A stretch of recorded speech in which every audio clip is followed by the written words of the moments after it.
Hello mga kibrang di barang yuta, welcome back to my mini vlog. And for today's vlog, andito tayo ngayon sa Herbs and Slice Pizza House. Matatagpuan lang ito sa along National Highway, San Fernando, Victoria, Tarlac. As you see, napakaganda ang panibago nilang pwesto mga kibrang di balang yuta. At ayan na nga, umupo na tayo dahil nag-order na ang ating bossing ng ating merienda dito sa Herbs and Slice Pizza House.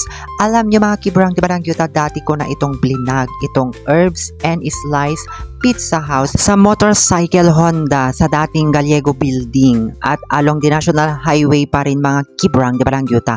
Ang ganda ang pagkaayos nitong bago nilang pwesto. Ayan, makikita nyo naman mga kibrang di balang yuta, napakaaliwalas. At itong Herbs and Slice ay tumatanggap din sila ng all occasion, party, binyag, ayan, wedding, anniversary, etc. Lahat, pampamilya, pambarkada at syempre pang loved ones. Kaya itong Feb Ibig Month, humabol na kayo dito mga kibrang di balang yuta. At huwag kayo mag-alala mga kibrang di balang yuta dahil napakalawak nga ang Herbs and Slice Pizza dahil mayroon silang side by side na function hall. Pasensya na dahil hindi ko na nabidyuhan dahil pang madalihan lang itong mini vlog na ito. At ayan na nga yung ating in-order. Mayroon kaming carbonara with toast bread, iced tea at syempre may pizza. Ayan, at syempre may fried chicken. Ayan lang yung in-order namin mga kibrang di balang yuta dahil hindi ko nga inasahan itong merienda dito sa Herbs and Slice. Hindi naming plano. Ayan mga kibrang di balang yuta. So, napakalinis talaga ang looban ng ating Herbs and Slice Pizza House.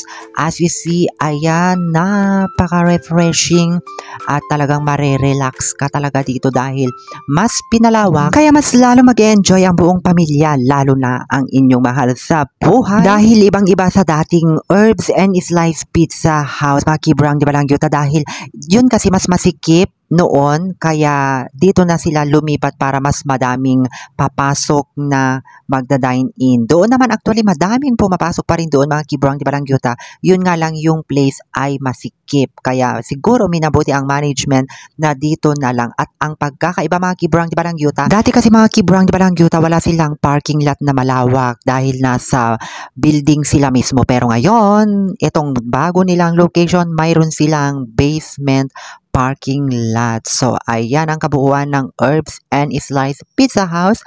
Kaya tuloy na po kayo dito dahil ang sasarap ng kanilang mga putahe na matitikman ng bawat pampamilya, buong barkada, loved ones, everything. Happy birthday, Bibim! Happy birthday, Bibim! Happy birthday, happy birthday, happy birthday, Bibim! O, ayan guys, meron kaming carbonara. At syempre, pizza. Dito sa Herbs and Slice Pizza. Guys, with my bossing. Thank you so much. Ayan guys, lumipat na pala sila dito sa malapit sa GT Oil. Along the National Highway lang po. Sana all. Dito sa Victoria, Tarlac. Ayan guys, mas malawak, mas maraming mag-dine-in dito kasi Breakfast ni Ate, merienda. maluwang na siya. So, bye! Breakfast.